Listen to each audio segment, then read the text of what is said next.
Baik, kita akan membaca di dalam Yeremia pasal 18 ayat 1 sampai ayat yang ke-6.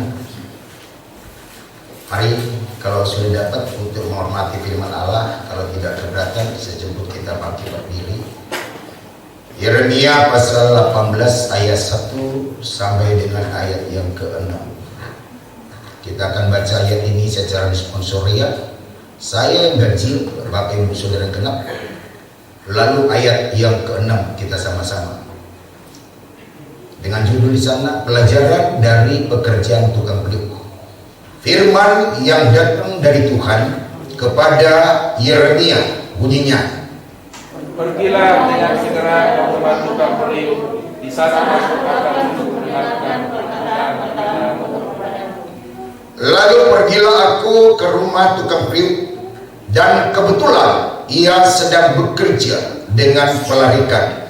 Apabila bejana yang sedang dibuatnya dari tanah liat,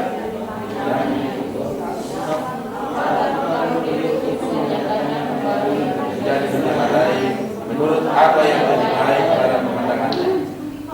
Kemudian datanglah firman Tuhan kepadaku, bunyinya ayat 6 sama-sama 3, 2 ya. Masakan aku tidak dapat bertindak kepada kamu seperti tukang periuk ini, hai kaum Israel? Demikianlah firman Tuhan, sungguh seperti ditanam di tangan tukang periuk, demikianlah kamu di tanganku, hai kaum Israel. Puji Tuhan, silakan. Bapak Ibu Saudara kasih dalam Tuhan, judulnya pada minggu ini pemberitaan firman Allah, cara pembentukan Tuhan bagi kita. Cara pembentukan Tuhan bagi kita.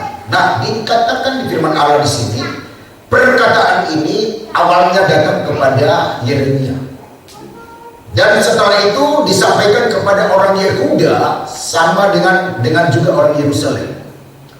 Nah, kenapa sampai datang perkataan ini kepada orang Yehuda dengan orang Yerusalem? Adalah kalau Bapak Ibu Saudara mundur ke belakang di dalam Yeremia pasal 17 ayat 22, orang-orang Yehuda Yerusalem pada masa itu sudah tidak suka beribadah. Itu sebabnya datang firman ini.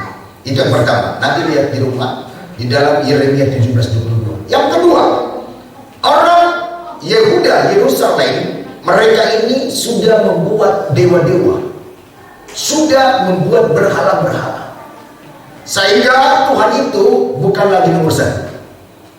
Nah, Tuhan sangat sayang kepada orang Yehuda Yerusalem.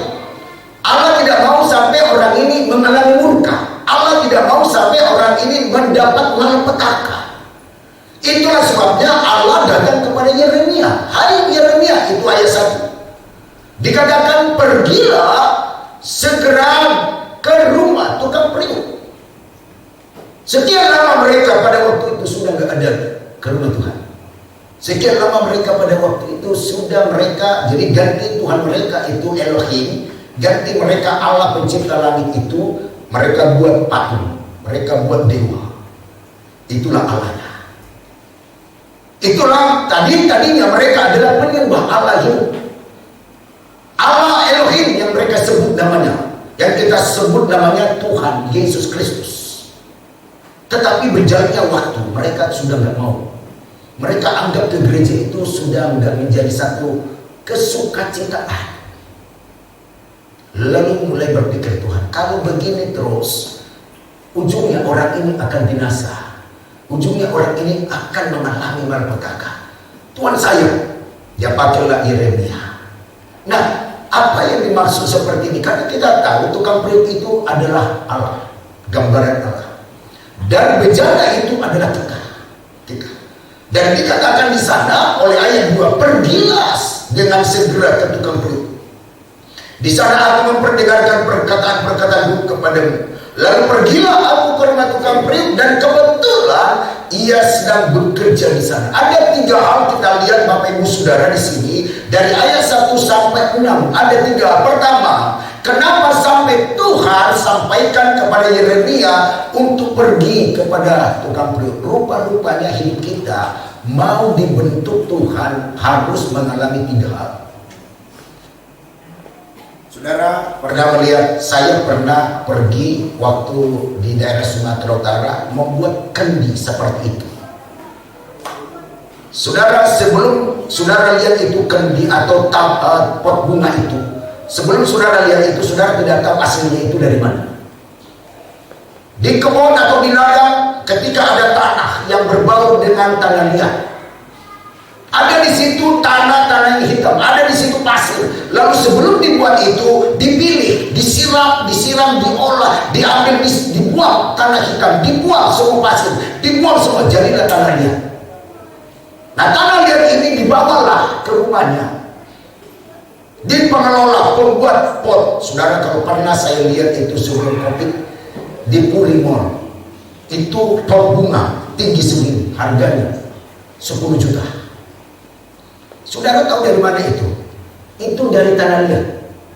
Dan tanah liat itu diambil dari mana? Dari kebun. Dan waktu diambil tanah liat itu, Bapak Ibu Saudara, semua yang kotor-kotor, semua baik pasir, baik tanah hitam dibersihkan dengan air. Dan waktu dibawa ke tempat pengolahan itu, dibuat ada alat cekaknya, disiram, dicetak. Begitu dia berbentuk pot gak jadi, pecah, itu buat lagi. Begitu dibuat lagi, berbentuk segempat gak jadi, pecah, buat lagi. Saudara bisa bayangkan, tanah itu sebelum jadi pot, sebelum menjadi satu bejana, betapa sakitnya. Dia akan berteriak, sakit Tuhan, jangan omong-omong saya. Tapi ini tujuannya adalah supaya indah. Maka ketika terjadi pot bunga, itu setelah jadi dibuat, dibentuk, lalu dijemur, lalu dipoles, harganya mahal. Di Sumatera Utara itu namanya di Pelabuhan Belawan. Di situ tempat pot-pot bunga dari luar negeri, dari luar, dari Australia, dari Singapura, dari Belanda, di sini paling mahal. Saya pernah ke sana. Lalu saya tanya, di atas semua 20-30 juta. Ini dari mana? Buatnya saudaraku bukan dari emas, tapi buatnya dari tanah liat. Seperti itulah kita dibentuk Tuhan untuk menjadi berharga. Maka pada hari ini kita lihat ada 3 tujuan Allah kenapa dibentuk kita. Pertama, supaya dibentuk kita agar lebih indah. Haleluya. Allah memproses kita, Allah membentuk kita supaya lebih indah. Coba kita mundur di dalam Kejadian pasal 2 ayat yang ke-7. Pasal 2 ayat 7 kita lihat di sana. Kejadian pasal 2 ayat 7 dikatakan, saya akan bacakan. Ketika itulah Tuhan Allah membentuk manusia itu dari debu tanah dan menghembuskan napas hidup ke dalam hidungnya. Demikianlah manusia itu menjadi makhluk yang hidup. Saudara, kita ini debu. Nanti pulang coba Bapak Ibu Saudara ambil debu di luar sana, lalu taruh di tangan. Saudara nggak usah embus, saudara nggak usah kipas-kipas, taruh saja di tangan, lalu saudara jalan, tunggu berapa menit, maka debu itu akan hilang, ditiup angin. Dengan kata lain, saudara pun kalau ada debu di celana, di baju, saudara pasti kemas. Dengan kata lain, saudara tidak suka debu. Tapi Tuhan katakan kita ini debu, berarti tidak berarti. Kita ini sebenarnya tidak ada berarti apa-apa kalau bukan karena kemurahan Tuhan. Haleluya. Kita ini bagaikan debu. Ini firman yang berkata Kejadian pasal 2. Ketika Tuhan membentuk manusia itu bukan dari emas, bukan dari kayu, bukan juga diambil dari tanah-tanah yang lain, tapi dari debu tanah. Itulah sebabnya ketika nanti suatu kali kita meninggal, kita kembali ke tanah. Karena dari situlah asal kita. Ini tubuh ini. Saudara masih bisa hari ini berkata tubuhmu, kulitmu masih bisa mulus. Tapi ketika nanti sudah panggil ke pangkuan Bapa, rohmu, tubuhmu akan menjadi tanah. Tidak ada arti apa-apa. Tidak ada. Nah ini, karena itulah kenapa pada awalnya dia tahu, Tuhan tahu kita ini debu. Itulah sebabnya kita harus sadar. Kalau saya berasal dari debu, berarti saya ini tidak ada arti apa-apa kalau bukan karena kasih karunia Tuhan. Haleluya.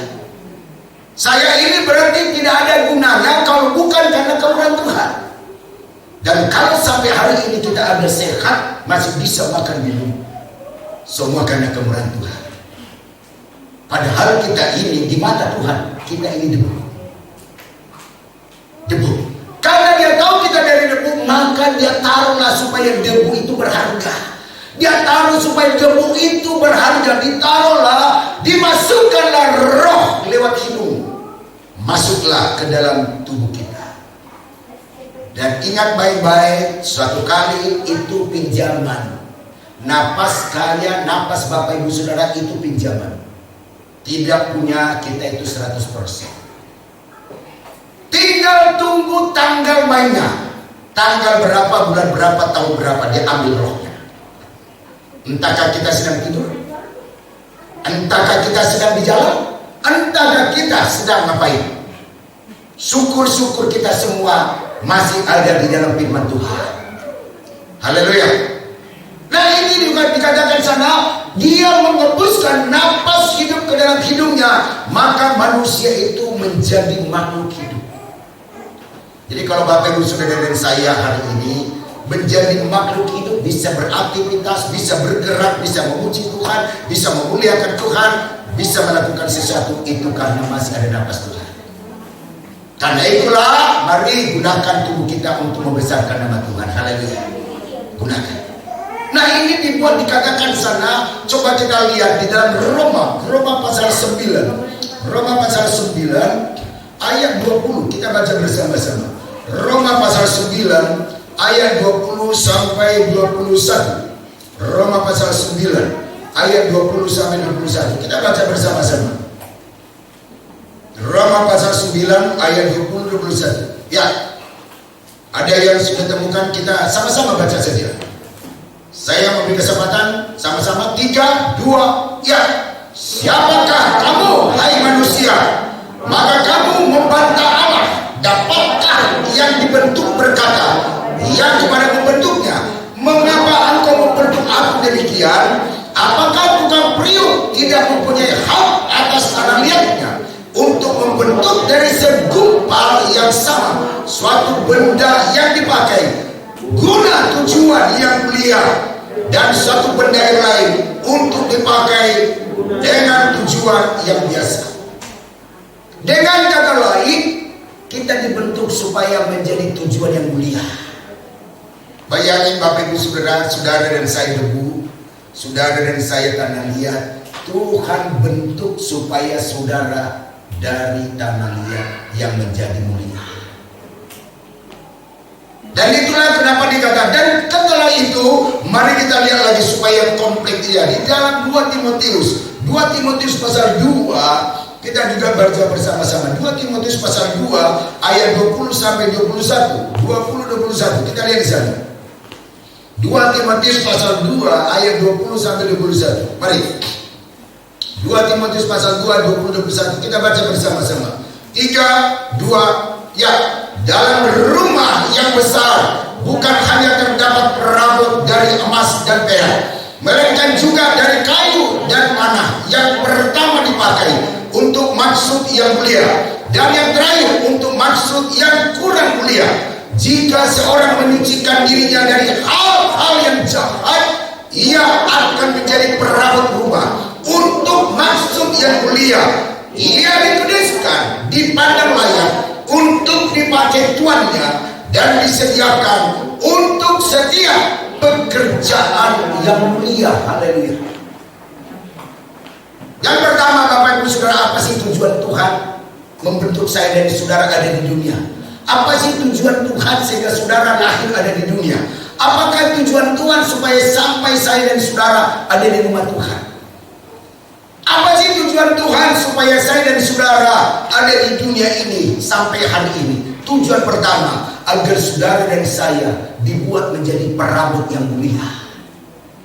Walaupun pada awalnya kita ini gak berharga, walaupun pada awalnya kita ini debu, karena itulah kita bersyukur oleh darah Yesus, saudara dan saya dibuat jadi perabot yang mulia. Sehebat-hebatnya emas, sehebat-hebatnya sinagoge, rumah yang dibangun, rumah Tuhan yang dibangun Salomo, semua serba emas. Tetapi tidak ada semulia saudara dan saya. Dan sorga itu semua dilapis dengan emas. Sorga itu, sorga itu bangunannya segi empat.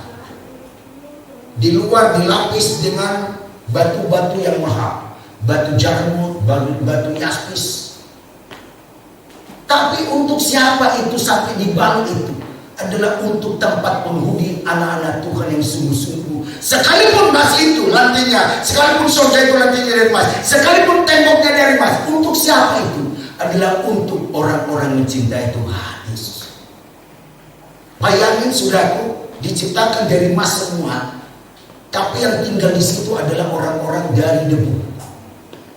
Itulah sebabnya sebelum ke sana, mari saya dan saudara siap untuk dibentuk jadi bejana yang indah. Haleluya. Yang pertama dikatakan, dalam pergumulan hidup kita, setiap menghadapi apapun ada tujuan maksud Tuhan agar kita mau. Masalahnya mau nggak? Mau nggak dibentuk? Mau nggak diarahkan? Mau nggak dibimbing? Mau nggak dibentuk oleh Tuhan? Nah, yang membentuk kita sehari-hari adalah firman. Firman ini membentuk sifat saya dan saudara, membentuk karakter saya dan saudara adalah firman. Firman ini menjadi pelita, pedoman kaki kita, perjalanan kita. Nah, itu yang pertama. Jadi waktu datang Yeremia dikatakan kepada pemilik rumah tukang periuk, apa yang dilihatnya? Tanah liat awalnya. Tanah liat ini tidak berarti, Bapak Ibu Saudara.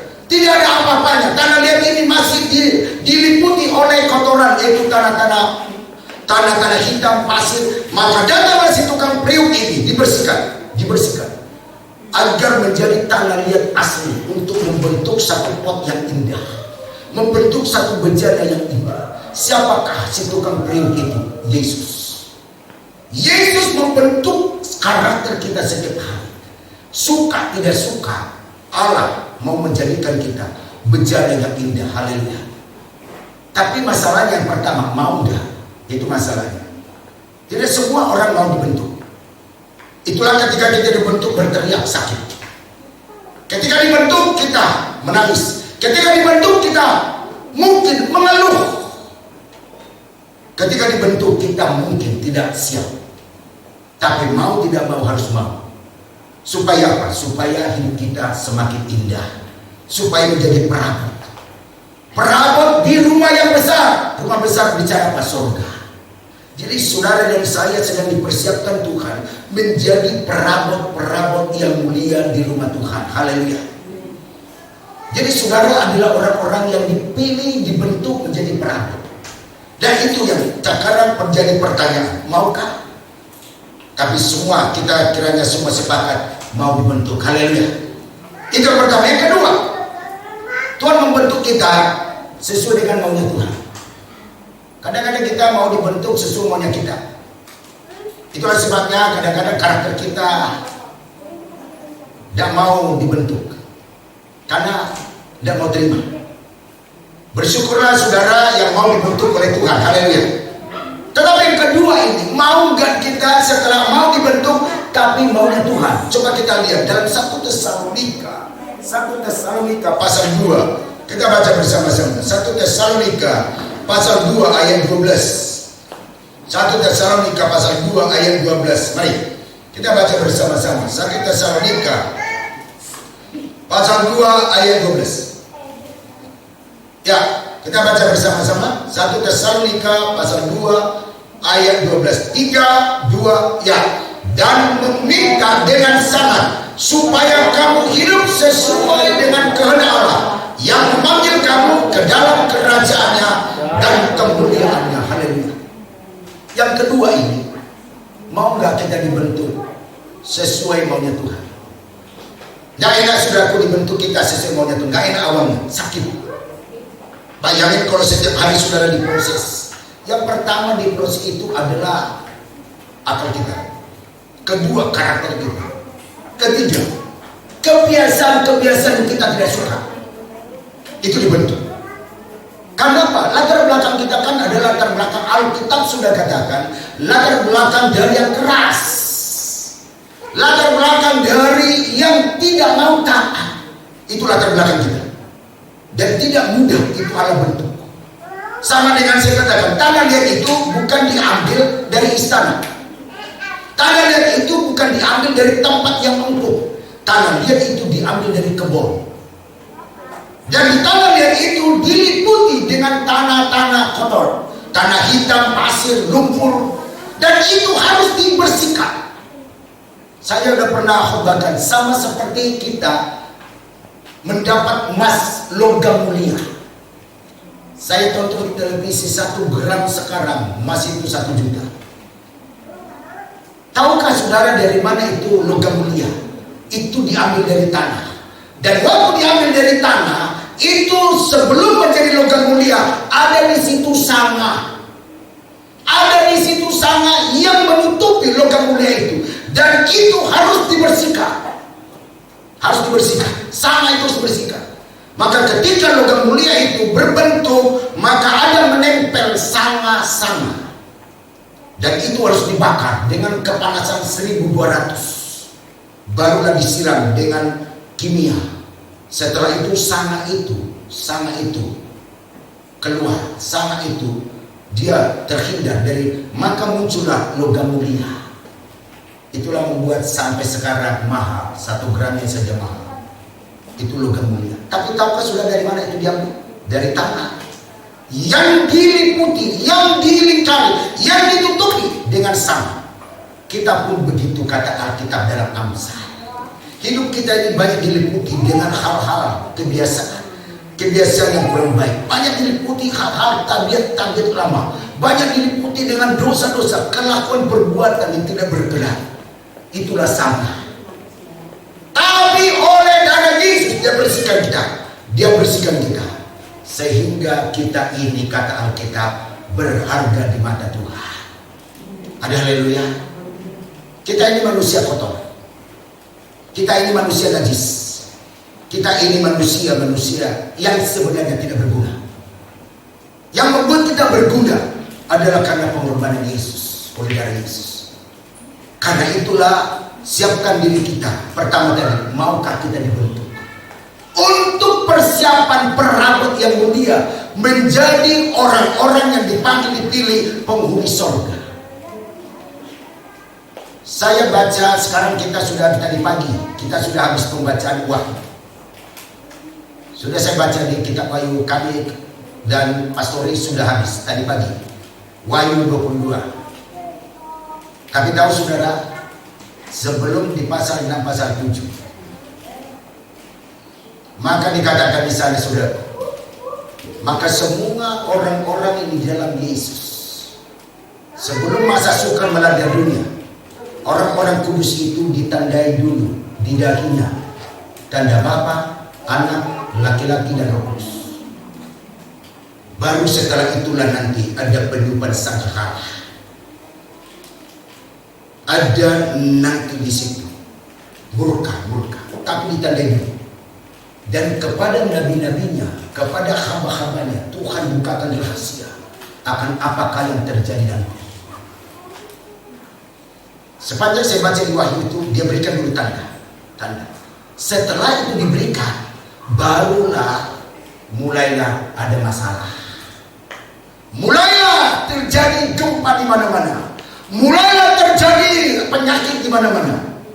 Tapi orang yang dikasih tanda tadi, malaikat akan turun. Malaikat akan turun memberi tanda kepada umat-umatnya yang kudus. Di mana? Di dahi. Artinya pikiran kita pasti dijernihkan Tuhan dulu. Pikiran kita dibentuk Tuhan dulu.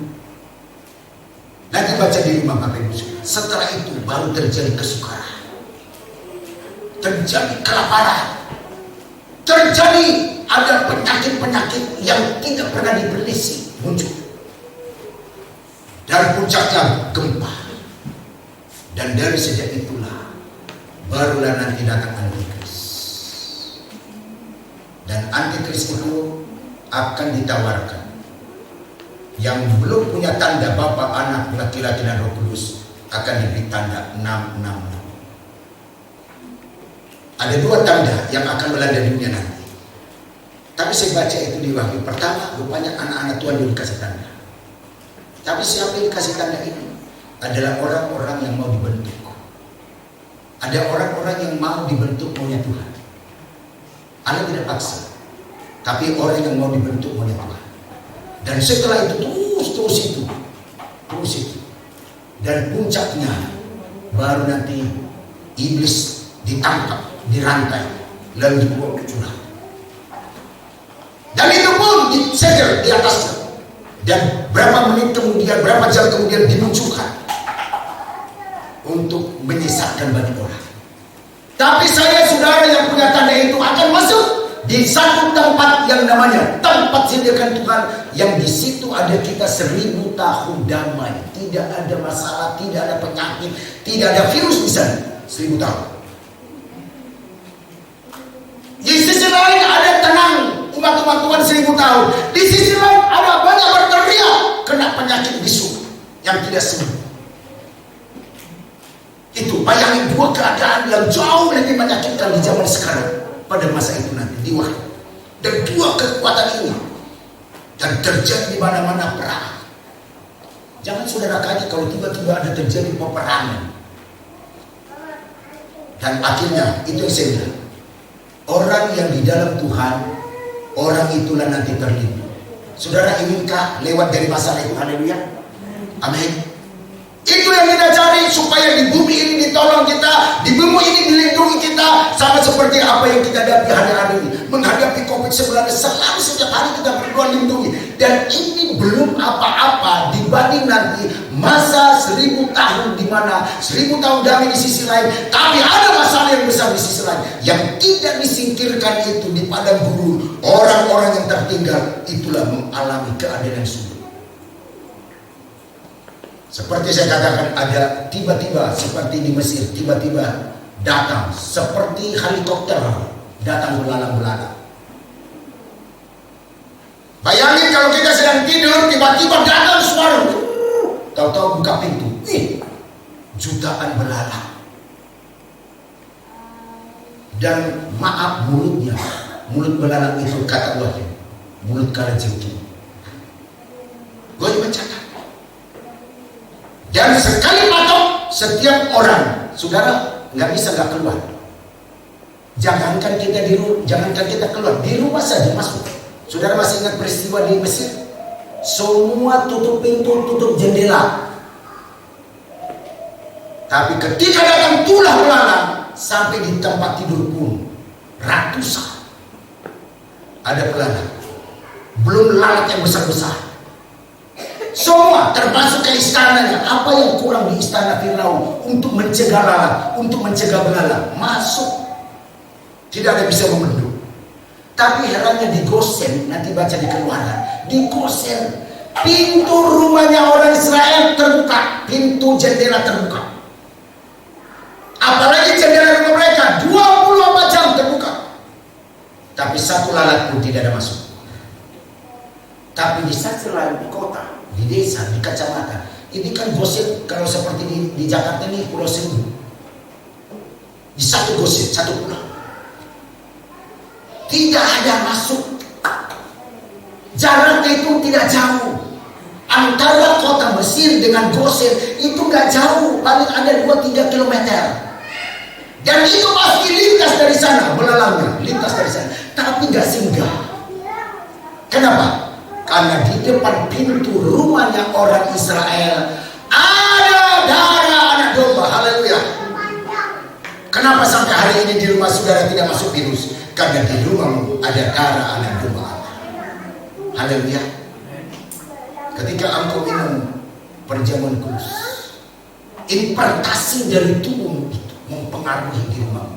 Impartasi di mana engkau melangkah, bahwa kemana, jarak berapa kilometer, jarak berapa meter engkau melangkah, engkau sudah dibentengi oleh darah anak domba. Saya dulu berpikir, saya pikir itu malaikat itu paling 100-200. Ternyata malaikat itu jutaan, saudara. Malaikat itu jutaan. Tidak heran Mazmur berkata, setiap satu orang ada di situ malaikat menjaga. Jadi nggak usah saudara takut. Saya dan saudara, suami, istri, anak-anak kita mau di rumah di mana, yang penting kita lakukan apa bisa kita lakukan. Tapi di luar yang tidak bisa kita lakukan, ada malaikat Tuhan. Haleluya. Yang itu yang sudah pernah terjadi. Itu yang sudah pernah terjadi 4.000 tahun yang lalu, ketika orang Israel ada di Mesir. Dan itu pun akan terjadi nanti, cuma bentuknya beda. Belalang bermulut kalajengking. Sekali patok itu tidak bisa sembuh. Pakai obat apapun, baca nanti di rumah, tidak bisa sembuh. Sampai karena sakitnya, sampai dia katakan, Tuhan mati saja saya. Enggak mati-mati. Dia minta mati, enggak mati. Daripada masa itu Allah mengangkat maut, Allah ambil maut. Betapa sakitnya pada masa itu. Kalau ada kita hidup pada masa itu nanti, berdoa supaya saudara tidak ada di daerah itu. Kalau ada orang yang sudah mati, dan satu kali mereka akan dibangkitkan. Sebelum 1000 tahun damai, orang yang mati, yang bunuh, orang yang bunuh, sampai nanti, maka dibangkitkan dulu Ilya untuk kita bertemu 1000 tahun damai. Mau orang tua kita, mau saudara kita, mau kenalan kita, dibangkitkan dulu. Setelah dibangkitkan, barulah kalau dia di dalam Yesus, percaya kepada Yesus dan hidup dalam kebenaran, masuklah 1000 tahun damai bersama yang hidup. Yang hidup diubah menjadi tubuh kemuliaan. Yang sudah mati ini, rohnya akan ada di Tuhan. Maka rohnya itu akan menjadi satu pribadi. Nah, itulah sebabnya sebelum ke sana, maka yang ada kita sekarang, maulah kita dibentuk agar kita sampai kepada tujuan nanti. Haleluya. Agar sampai di sana. Semua apa yang kita miliki satu kali akan tinggal. Gak keburu saudara mengambil apapun. Jangan-jangan mengambil handphone pun gak keburu saudara. Di tempat tidurmu engkau kadang sedang duduk, apakah sedang di kantor, di rumah atau di gereja, tiba-tiba disingkirkan. Syukur-syukur pada masa penyingkiran itu saudara ada di gereja. Syukur-syukur pada masa itu hidupmu lagi ada dalam kebenaran.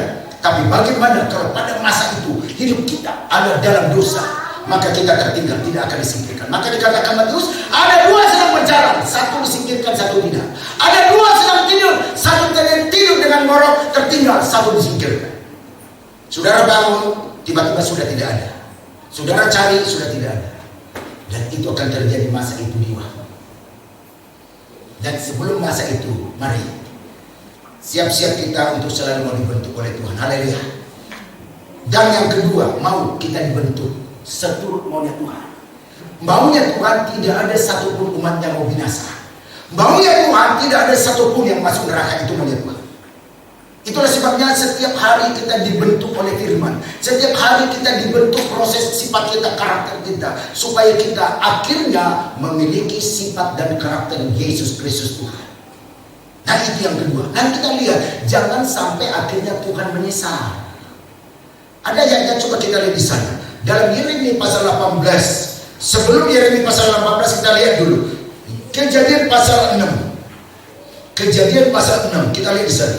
Kejadian pasal 6 ayat 1, 2 dan 5. Mari perhatikan, saya akan bacakan. Kejadian pasal 6.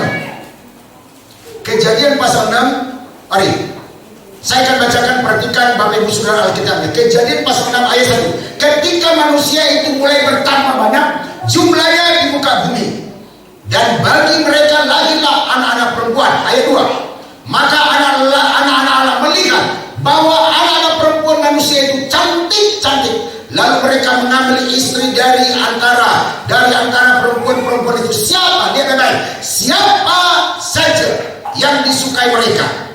Ayat yang kelima, ayat 5 dikatakan di sana. Ayat 5 sampai 8. Sesudah dikatakan, ketika dilihat Tuhan bahwa kejahatan manusia besar di bumi, dan bahwa segala kecenderungan hatinya selalu membuatkan kejahatan semata-mata, maka menyesallah Allah bahwa ia telah menjadikan manusia di bumi, dan hal itu memilukan hati Tuhan. Berfirmanlah Tuhan, aku akan menghapuskan manusia yang telah kuciptakan itu dari muka bumi, baik manusia maupun hewan, dan binatang melata, dan burung berlindung udara. Sebab 2 kali dikatakan sekali lagi, aku menyesal bahwa aku telah menjadikan mereka. Bayangin sampai Tuhan menyesal karena terlalu banyak kejahatan. Sebelum air bah, sebelum Nuh diselamatkan dan istri dan ketiga anaknya, sampai calon menantu. Bayangin, besan aja gak diselamatkan, maka yang diselamatkan calon menantu. Nuh memulai 3 anak, dan 3 ini punya pacar. Lalu anaknya Nuh, papa saya membuat bahtera. Papa saya sudah datang firman kepada papa saya. Papanya itu bukan nabi, papanya itu bukan rasul, papanya itu adalah peternak. Sama seperti Bapak Ibu Saudara, sebagai jemaat biasa. Tetapi karena hidup Nuh benar, hidup Nuh bergaul dengan Tuhan, maka Tuhan tidak datang kepada orang lain, Tuhan datang kepada Nuh. Nuh, persiapkan bahtera. Ternyata bahtera Nuh itu melebihi, saudara pernah nonton itu, kapal Titanic jauh lebih besar dari Titanic.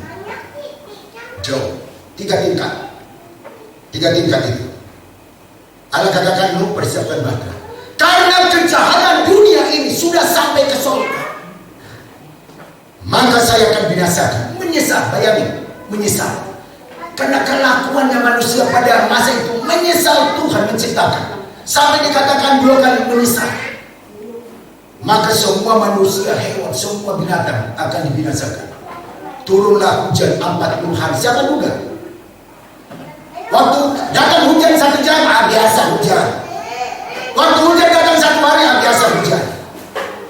Tapi hujan datang 40 hari, 40 malam. Tidak berhenti. Awalnya baru setengah meter, 1 meter, terus. Dan akhirnya saudaraku, sampai tenggelam rumah, tenggelam menara, tenggelam pohon-pohon, tenggelam gunung. Matilah semua manusia. Tapi Nuh, lihat baik-baik, Nuh sudah diberitahu, dunia akan aku hangus, akan aku buat tenggelam. Dan saya baca di Wahyu, sebelum dunia ini dijungkir balikan Allah, sebelum dunia ini mengalami malapetaka, sebelum dunia ini mengalami gempa yang dahsyat, sebelum dunia ini mengalami hujan es yang beratnya 100 atau 50 kilogram, maka Tuhan datang dulu kepada hamba-hambanya. Dia akan beritahu rahasia, siap-siap. Walaupun tidak dikasih tahu tanggal dan bulan dan jam, siap-siap. Dunia ini akan hancur.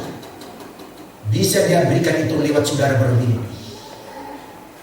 Di kitab Yoel katakan, anak-anak akan bernubuat, orang-orang tua akan dapat mimpi. Disitulah nanti banyak orang tua akan bermimpi bahwa dunia ini akan hancur. Disitulah nanti orang akan diperlengkapi Roh Kudus.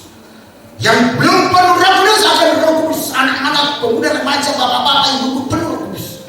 Dan waktu penuh Roh Kudus itu, maka tersingkirlah daripada disitulah 3 tahun setengah dunia dilanda dengan masalah. Itu akan terjadi. Dan itu sudah pernah terjadi di zaman Nuh. Nuh dengan istrinya, hanya dia bilang, Nuh katakan kepada istriku, siap-siap. Siap-siap masuk di bahtera. Siap-siap naik di kapal. Anakku naik. Ada yang kau punya teman? Ada teman baik saya, Pak. Siapa? Dipanggil. 3 ini masing-masing punya teman baik. Lalu teman baiknya punya ayah dan ibu. Dia katakan, Pak, mau nggak ke baterainya penuh? Itu Nuh stres itu. Masa bikin kapal itu di gunung? Calon bisa kok gitu, aneh tuh, manusia aneh tuh. Ayo Pak, si bujuk lagi, ayo Pak, ayo. Ini dunia ini akan binasa, dunia ini akan kebanjiran. Ayo Pak, enggak mau. Karena papa mamanya dia baik. Keselamatan itu kerjakan masing-masing. Haleluya. Amin. Tidak ada bisa boncengan saudaraku. Biarpun suami istri, biarpun anak dengan orang tua, masing-masing kita kerjakan keselamatan. Untung istrinya Nuh, untung istrinya itu taat patuh apa perintahnya Nuh. Kalaulah istri Nuh seperti istrinya Lot, binasa. Lot tarik itu istrinya, ayo ini Sodom Gomora akan dibakar, ayo. Istrinya Lot tenang-tenang aja. Sayang Pak, rumah saya itu bagus, di rumah saya itu banyak emas. Allah sudah katakan, Nuh, dikatakan sama Lot, jangan menoleh istrimu, anakmu, jangan menoleh ke belakang, jangan menoleh. Istrinya Lot dia lihat, begitu dia lihat jadi diam garam. Dengar-dengaran itu jauh lebih berharga dari segala-galanya. Haleluya, haleluya. Sekalipun suami istri saudaraku yang dipersatukan oleh Tuhan dalam nikah yang kudus. Lihat pada penyingkiran gereja, kalau tidak ada persepsi yang sama, salah satu akan tertinggal. Sekalipun orang tua sayang sama anak, anak sayang sama orang tua, tapi kalau tidak sama tingkat kerohaniannya akan tertinggal. Di mana buktinya? Papa, mamanya, atau besannya Nuh tertinggal. Ketika sudah di atas air bahtera Nuh, maka datanglah besannya Nuh. Nuh, kau itu anakku di dalam. Nuh, anakku di dalam. Tolong saya kan besanmu. Maaf. Yang menutup bahtera itu bukan saya. Dan kuncinya ada di luar. Gemboknya ada di luar. Saya tidak bisa buka. Yang mengunci menggembok itu Tuhan. Jadi saya tidak bisa. Maaf, dia mungkin ada kan jendela kapal itu, dia ada, maaf, tenggelam. Saya yakin itu adalah satu gambaran untuk mengingatkan kita seperti itulah nanti terjadi pada penyingkiran gereja. Disitulah nanti banyak air mata yang tidak bisa bertampung. Ketika saudara lihat orang saudara cintai, aduh tertinggal dia, aduh kenapa dia tidak ikut. Itulah air mata yang tidak bisa terjawab. Air mata kita sekarang masih bisa ditampung Tuhan di kirbatnya Tuhan. Masih ditampung air mata saudara di kirbatnya Tuhan. Tapi pada saat itu air mata tidak berarti lagi. Tidak berarti lagi. Maka masuklah masa aniaya 3,5 tahun. Jauh lebih sakit di zamannya COVID. Saya sudah katakan bagaimana gigitan belalang itu. Semua orang pada masa itu minta mati, tapi gak mati-mati. Karena itulah sebelum ke sana terjadi masa itu. Mari di hari yang baik ini, di tempat yang kita muliakan di dalam Yesus Kristus, maulah kita dibentuk Tuhan agar kita sampai di sana. Haleluya. Amin. Dan yang kedua, maulah kita maunya Tuhan, jangan maunya kita. Jangan maunya kita. Maunya jangan. Kalau kita berkata yang lalu sudah berlalu, mari kita maju melihat ke depan, sebab di depan ada masa depan yang penuh harapan. Jangan balik ke belakang lagi. Di belakang itu adalah istri menggambarkan istri Lot. Kalau saudara masih suka memandang ke belakang, berarti saudara masih sama dengan istrinya Lot. Tapi kalau saudara memandang ke depan, saudara memandang seperti Abraham.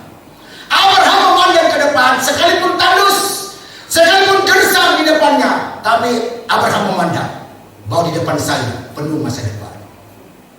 Itulah dari semula pun Lot sudah salah memilih. Ketika Abraham diperhadapkan dua pilihan, berdirilah di satu tempat Lot dan Abraham. Abraham lebih tua, Lot itu keponakan. Tapi keponakan ini tidak tahu menghormati orang yang lebih tua.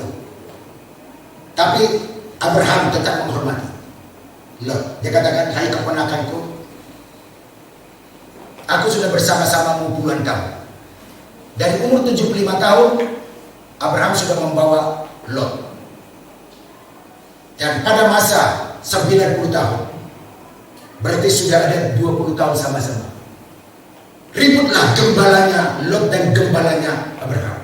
Kita mau usah ribut.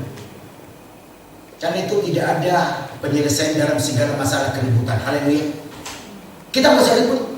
Sekarang pilih, kata Abraham. Pilih, mana yang kau pilih? Ini di depan sumur semua tanahnya. Ini di depan adalah lembah Yordan. Ini di sebelah kanan tanah gersang. Lot memakai akal. Lot memakai mata jasmani. Baik, saya pilih lembah Yordan. Tahukah saudara? Di seberangnya atau di sebelahnya lembah Yordan itu Sodom dan Gomora. Di sebelah kanan gersang. Tapi 10 tahun kemudian Allah marah kepada Sodom dan Gomora. Dia bakar itu tempat huninya Lot. Tinggallah Lot di Sodom dan Gomora. Di situ banyak dosa. Dibakar. Abraham 10 tahun yang tempat gersang dilihat. 10 tahun ke depan tempatnya Abraham subur. Dan Allah membuat Abraham semakin lama semakin diberkati. Pandanglah segala sesuatu di bumi ini dengan mata rohani. Haleluya. Jangan mata jasmani, pandang mata rohani. Mata rohani artinya iman. Itu yang dimaksud poin kedua.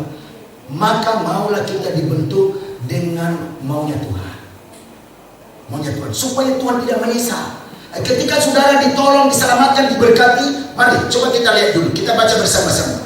Yeremia pasal 18. Sebelum saya masukkan ke berikutnya, ya. Sebelum saya lanjutkan ke berikutnya. Yeremia pasal 18. Mari kita lihat. Yeremia pasal 18, kita baca bersama-sama. Yeremia pasal 18. Ya, kita baca bersama-sama ayat 10. Ayat 10.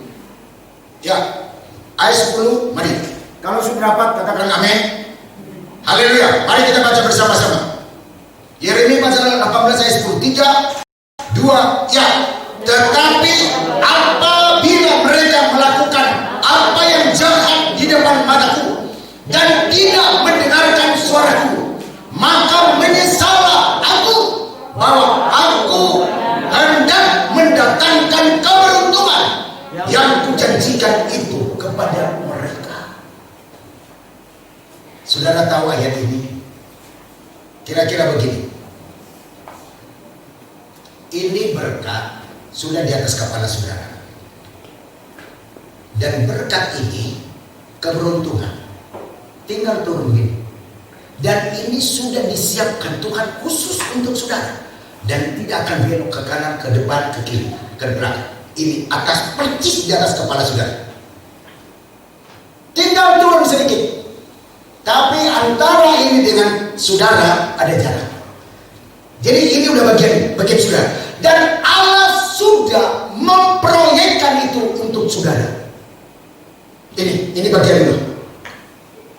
Tetapi sebelum saudara diturunkan ke sini, saudara dilihat Tuhan menurut ayat ini. Saudara dilihat Tuhan di sini, Dia mau datangkan keberuntungan. Dia sudah janji. Janji di sini covenant, tidak testamen. Testamen itu bisa batal demi hukum. Tapi covenant itu janji yang tidak mungkin dibatalkan. Tapi herannya ini bisa batal. Aneh ya? Karena apa? Karena kejahatan ini sudah di atas berkat, maka dikatakan menyesal aku memberkatimu. Bagaimana kalau sampai Tuhan menyesal memberkati kita? Akhirnya Tuhan gak tulus. Kalau sampai Tuhan menyesal memberkati kita, tinggal tunggu waktu sudah. Akan jadi seperti peristiwa Lot. Ini ayatnya. Coba saya ulang baca pelan-pelan. Tetapi apabila mereka melakukan apa yang jahat. Jadi waktu kita ini sudah diatur, direncanakan, dijanjikan, dikavenankan kepada kita. Ini sudah, ini loh bagian. Tapi sebelum turun kita lakukan kejahatan. Saya tidak akan cerita kejahatan apa, saudara yang tahu. Kejahatan kita lakukan. Bahkan dikatakan, menyesal. Saudara lihat di sini. Tetapi apabila mereka melakukan yang jahat di mataku, tidak mendengar suaraku, tidak mendengar firmanku, maka dikatakan di sini, menyesallah aku bahwa aku, lihat baik-baik, aku hendak, belum berarti kan macam di sini. Aku hendak, aku planning, aku merencanakan akan menurunkan keberuntungan. Berarti batal. Sedih banget ya, aturan sudah bagian kita, akhirnya tidak jadi bagian kita. Itu yang dikatakan di sini. Tetapi apabila mereka melakukan yang jahat di mataku dan tidak mendengar suaraku, maka menyesallah aku bahwa aku hendak, aku merencanakan untuk dikatakan mendatangkan keberuntungan yang kujanjikan kepada mereka. Kiranya apa yang dijanjikan Tuhan tidak batalkan. Haleluya. Amin. Tapi marilah kita berjalan terus sesuai dengan firman. Marilah kita berjalan terus sesuai dengan maunya Tuhan. Marilah kita berjalan. Salah satu maunya Tuhan bersyukur. Bersyukur. Tesalonika pasal 5:18. Bersyukurlah dalam segala hal. Suka duka, enak tidak enak, sakit sehat, ada tidak ada. Satu kedahsyatan yang luar biasa dalam hidup kita bila mana kita mampu bersyukur. Haleluya. Bersyukur. Saudara lihat mujizat terjadi, Lazarus bangkit karena bersyukur. 5 roti dengan 2 ikan terjadi mujizat karena bersyukur. Semua hidup ini, mari kita bersyukur. Nah itulah maunya Tuhan. Karena itu apa yang dimaunya Tuhan supaya kita ini menjadi semua berbuah. Maunya Tuhan berbuah. Tuhan akan lihat saudara bukan dari saya dan saudara penampilan, tapi Tuhan lihat buahmu, buah saya. Buah itu ada 3, Bapak Ibu Saudara. Pertama, buah pertobatan. Kita harus bertobat sungguh-sungguh. Itulah sebabnya biarpun saya kalau gembala, kalau saya salah gitu. Kalau benar-benar itu satu pengakuan pertobatan. Maka dikatakan bertobat setiap hari. Dan kita harus belajar, ya, belajar. Belajar kita supaya kita ini bukan bertobat, hanya bertobat temporer sementara. Berani kita mengaku, berani kita berbuat. Ada pepatah bahasa Indonesia berkata, tangan mencengcang, bahu mengikut. Apa yang kita berbuat harus berani kita bertanggung jawab. Dan berani kita mengaku kalau salah. Itu namanya bertobat. Metanoia. Kalau itu kan, sebagai gembala sidang bisa aja salah. Bisa aja salah di hadapan saudara, apalagi di hadapan Tuhan. Selalu saya katakan, mohon saya dimaafkan supaya hidup perjalanan saya dimuluskan Tuhan. Haleluya. Saya tidak mau tertinggal saudara. Saya tidak mau ditolak.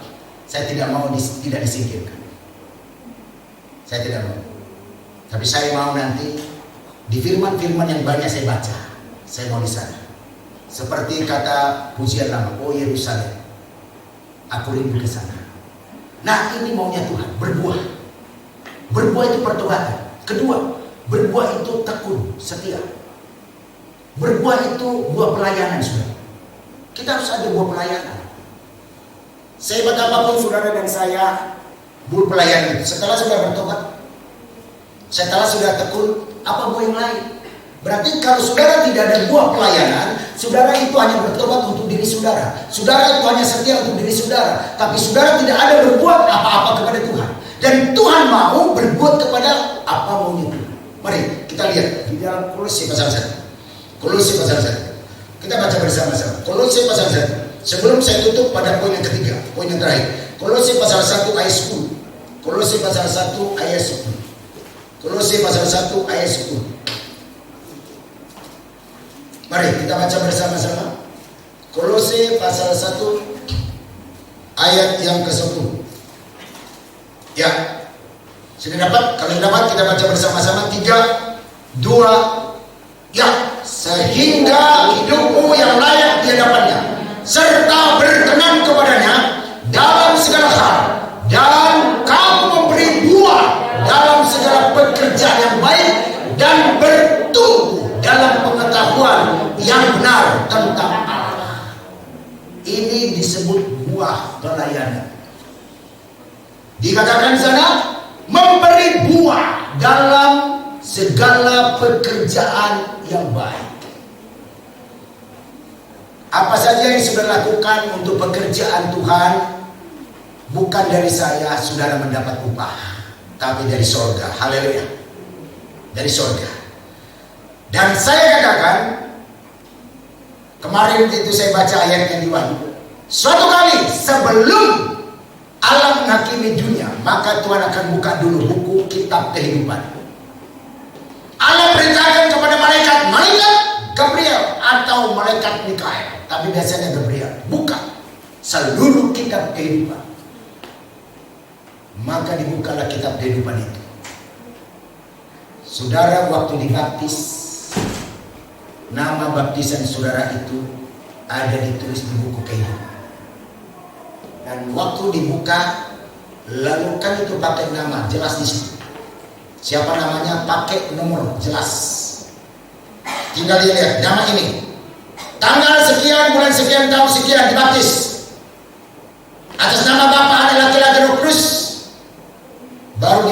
saudara dibaptis, 1 tahun kemudian dilihat, waduh kelakuannya ini, ya dia melayani, bagus, puji Tuhan. Setelah itu dia lihat kelakuan, aduh banyak ini menyakitkan, dia buka, ini dia minta ampun, diperbaiki. Oke. Karena itulah saya mau katakan perbuatan kita itu dinilai Tuhan. Karena itulah buah pelayanan jangan dihalangi kalau kita melayani. Haleluya. Haleluya. Haleluya. Saudara dan saya yang rindu melayani jangan dihalangi.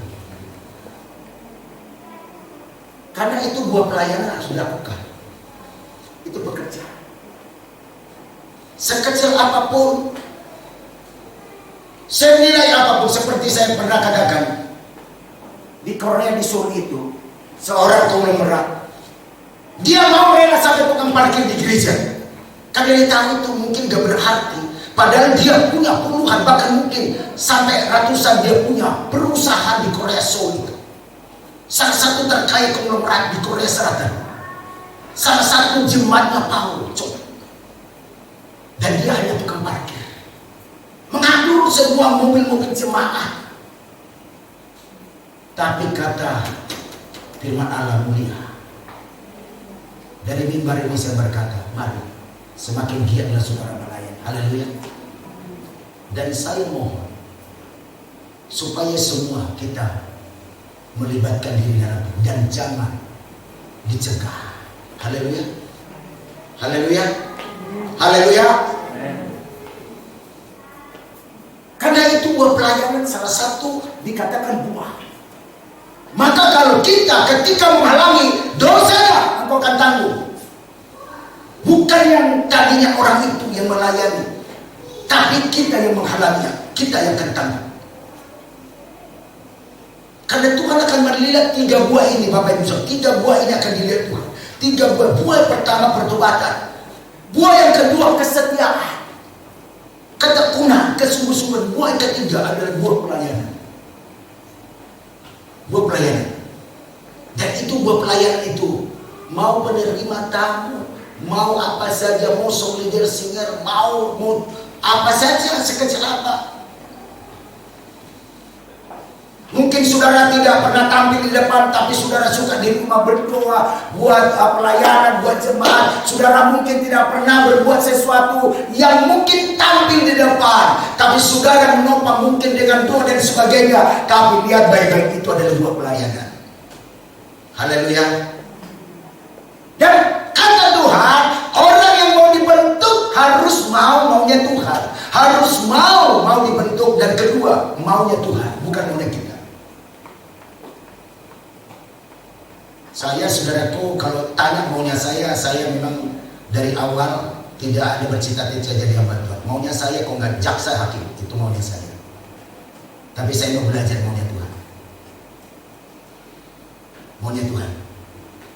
Walaupun di sana banyak salib, banyak rintangan, banyak tantangan, tapi saya mau belajar maunya Tuhan. Maunya Tuhan. Karena segala sesuatu akan berakhir, segala sesuatu akan berakhir. Dan ini yang kedua sebelum saya tutup. Yang kedua, mari kita belajar maunya Tuhan. Yang ketiga, Tuhan membentuk kita agar kita jangan lepas dari tangan Tuhan. Tuhan membentuk jangan lepas, jangan tinggalkan Tuhan, jangan engkau lepas dari kemurahan Tuhan, jangan pernah lepas dari kasih karunia Tuhan. Dan dikatakan, mari saya akan tutup dengan beberapa ayat. Jangan engkau lepas dari tangan Tuhan. Di dalam Mazmur, kita baca bersama-sama. Mazmur pasal 118. Mazmur pasal 118. Mazmur pasal 118. Mari, sebelum saya akan akhiri. Mazmur 118. Kita baca ayat 15 sampai 16. Mazmur 118 ayat 15-16. Ya. Mari kita baca bersama-sama. 3, 2, ya. Sorak-sorai dan kemenangan di kemah orang-orang berada. Tangan kanan Tuhan melakukan keperkasaan. Tangan kanan Tuhan berkuasa meninggikan. Tangan kanan Tuhan melakukan keperkasaan. Haleluya. Artinya tangan kanan ini adalah membawa saudara berkemenangan seperti pujian tadi. Untuk kita menjadi lebih dari pemenang, maka yang menopang saudara dan saya ada tangan kanan Tuhan.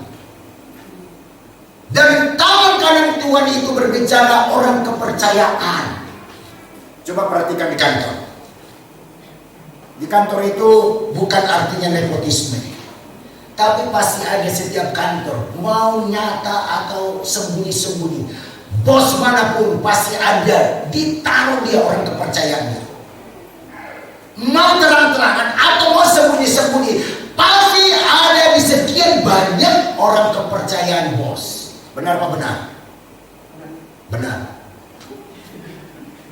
Itu karena sudah tahu berarti mengaku benar. Ada kepercayaan. Dan saya mau berkata, percayakah saudara bahwa saudara adalah kepercayaan Tuhan? Amin. Saudara dan saya adalah tangan-tangan kepercayaan Tuhan. Berarti orang kepercayaan. Dia baik-baik. Saudara kalau lihat di kantor atau di perusahaan atau di mana saja, orang-orang kepercayaannya itu pasti diperhatikan. Satu kali Kapolda Sumatera Utara lagi sakit flu. Lalu ajudan, orang kepercayaan Kapolda, ajudan. Ini orang kepercayaan.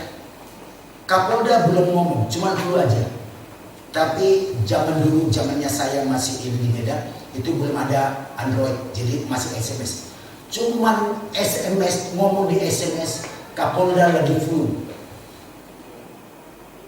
Orang kepercayaan Kapolda lagi ngomong. Lalu orang-orang Chinese Medan datang. Saudara sudah tahu maksud saya, kalau sudah datang. Ayo, Kapolda lagi sakit, lagi flu. Kapolda nggak ngomong, ajudannya kepercayaannya ngomong. Lagi sakit, dari mana kan? Cuman flu kok, saya dari mana kan? Tapi itu kepercayaan bapak yang SMS. Ada yang bawa jeruk, ada yang bawa buah ini, ada yang bawa angpau. Karena Kapolda lagi flu, bukan sakit. Kenapa? Kepercayaan. Setiap kepercayaan itu pasti diakui. Haleluya. Amin. Mau saudara jadi kepercayaannya Tuhan?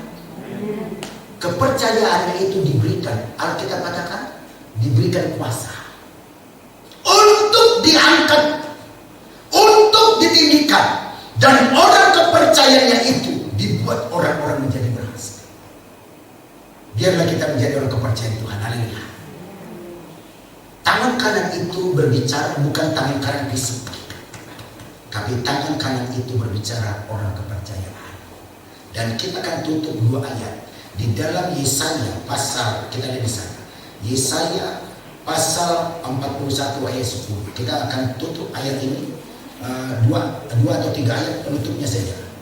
Yesaya 41 ayat 10. Kita baca bersama-sama. Yesaya pasal 41 ayat ini sudah enggak asing bagi kita. Mari sesuai dengan pujian tadi, ya. Yesaya 41 ayat 10. Kita baca bersama-sama. 3, 2, ya. Janganlah takut sebab aku menyertai engkau. Janganlah bimbang sebab aku nyalamu. Aku meneguhkan bahkan akan menolong engkau. Aku akan memegang engkau dengan tanganku yang membawa kemenangan. Orang-orang kepercayaan Tuhan akan mendapat kemenangan. Yang setuju katakan amin. Saya dan saudara. Ibu Uri katakan kita victory. Jangan hanya nama doang, tapi orang-orang berkemenangan. Amin. Orang-orang kepercayaan Tuhan. Jadi kalau saudara berkata pada dirimu, saya kan orang kepercayaan Tuhan. Haleluya. Dan kita lihat itu baru soal di bumi. Soal di bumi. Nah kita lihat soal perkara surga di dalam Matius 18. Matius 18. Nah Matius 18 kita lihat ayat 14. Ya, saya tutup dengan ayat ini. Matius 18 ayat 14. Ya.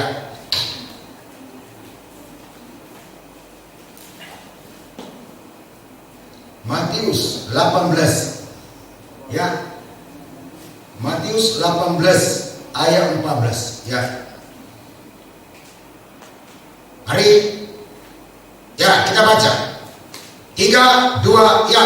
Demikian juga Bapakku yang di surga tidak menghendaki supaya seorang pun dari anak-anak ini hilang. Haleluya. Arti kamus aslinya tidak ada satupun terlepas dari tangannya Tuhan. Itu bahasa saya. Tidak ada satupun. Bapa yang di surga menghendaki orang-orang kepercayaannya itu terlepas dari tangan Tuhan. Dia genggam saudara setiap hari. Dia pegang supaya saya dan saudara terus berkemenangan. Inilah ketiga ini Bapak Ibu Saudara menjadi pegangan kita pada pagi menjelang siang ini, supaya kita menjadi bejana yang siap dibentuk. Haleluya. Bejana yang siap untuk kita maunya Tuhan, untuk kita mau mengikuti apa yang Tuhan mau. Dan juga ketiga, tidak lepas dari tangan Tuhan. Tuhan Yesus memberkati kita semua. Inilah firman yang boleh saya sampaikan. Kiranya Roh Kudus menolong kita semua. Kiranya Roh Kudus memberikan pencerahan lebih dalam tentang kebenaran firman. Roh Kudus menolong kita, memberikan lebih dalam pemahaman untuk kita mengetahui kebenaran-kebenaran firman Tuhan. Mari para pelayan-pelayan maju ke depan. Kita akan sama-sama menyembah Tuhan. Kita akan sama-sama berdoa kepada Tuhan. Kita sama-sama bangkit berdiri. Kita siapkan hati kita masuk dalam hadirat Allah, masuk dalam pujian penyembahan untuk bersekutu kepada Tuhan. Roh Kudus, Roh Kudus kiranya menolong kita semua. Haleluya, haleluya. Mari kita mau angkat satu pujian bahwa bila dikatakan sana, bila kau izinkan, kalau segala sesuatu diizinkan, memproses kita agar kita bisa dapat memahami apa maunya Tuhan, apa maunya Tuhan. Puji Tuhan, mari kita sama-sama naikkan pujian ini. Kita mau katakan kepada Tuhan, bila kau izinkan sesuatu terjadi. Haleluya, haleluya. Terima kasih, terima kasih Bapak Ibu. Haleluya. Glory, glory, haleluya. Puji Tuhan. Terima kasih. Kau izinkan sesuatu